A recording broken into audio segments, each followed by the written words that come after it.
Hey guys, good afternoon. It's me again, Jennifer. Okay, if you're planning to go to Iloilo, guys, then I must say that you have to listen this one. This is an information I wish I could help this to all of you. Okay, yesterday, March 8th, the office of our city Mayor Jerry Trinas, issued a statement, and to quote, we wish to inform everyone that the present protocol requiring negative RT-PCR test 72 hours prior to the flight of all passengers going to Iloilo City from NCR and Cebu. It is to make sure that the stories and cases happening there will not happen in Iloilo City. As soon as the cases went down, we will change the protocol accordingly.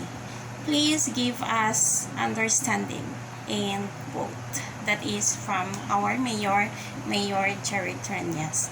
So, when you want to be here or to visit Iloilo, you need to have this first, the negative RT-PCR test result. Okay, aside from that, last March 6, 2021, Iloilo City Government issued an executive order number 18-A series of 2021, an executive order providing for the revised guidelines and the management of persons traveling to Iloilo City in preparation for the full implementation of the IATF Resolution number 101 in Iloilo City. For the Section 1, amendments to Section 2 on the pre-departure requirement that all passengers going to Iloilo City shall comply with the following. Number 1, notice of coordination and acceptance through Iloilo City Operations Center prior to the travel date.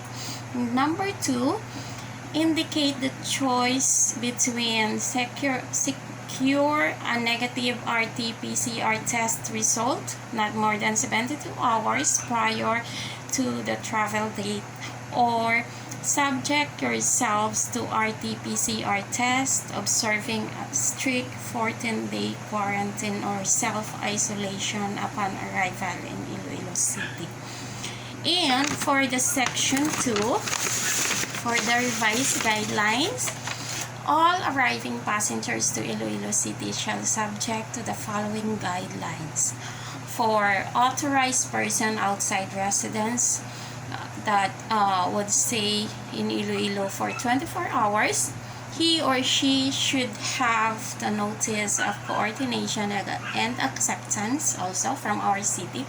At the same time, accomplish official business in Iloilo City within 24 hours from arrival. Only one day, 24 hours.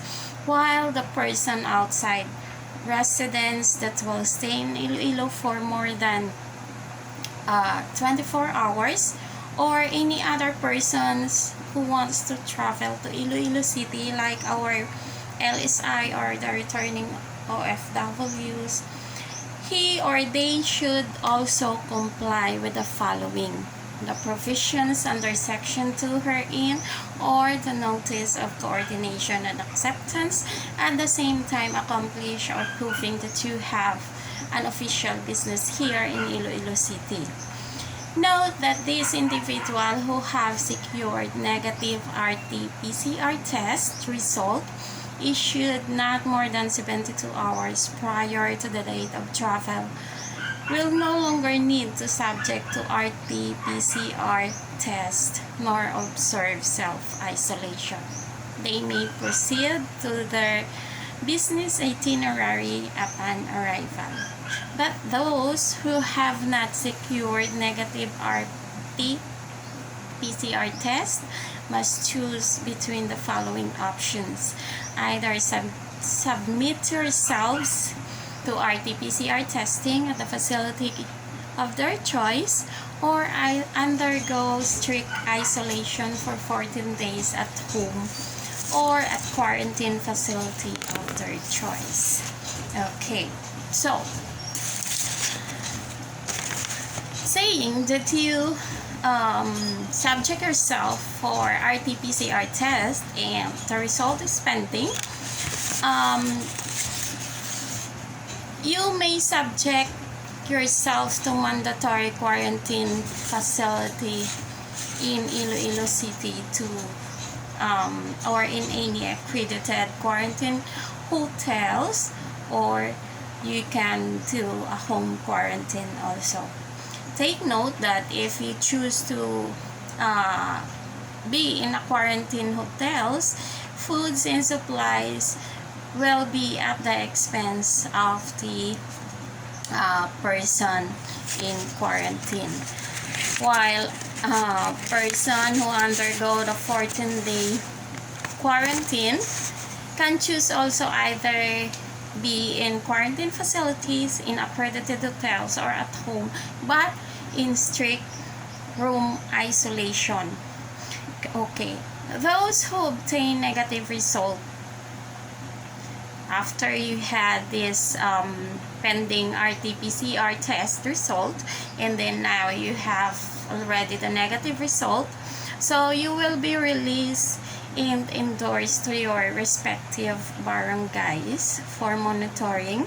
Same with those who completed a 14-day quarantine without manifesting COVID signs and symptoms. They will be allowed to return home and to return to their normal daily activities. Those confirmed cases will have to complete the 14-day quarantine, but this time foods and supplies will be shouldered by the city government.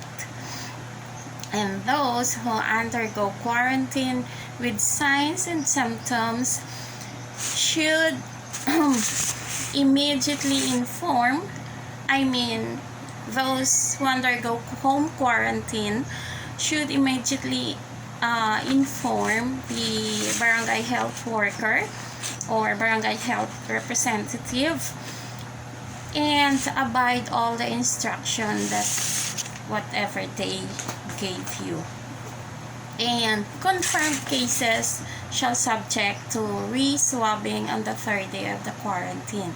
And lastly, the confirmed cases who still obtain the positive result after re-swabbing must complete a 14-day quarantine and shall submit themselves to testing again after 14 days.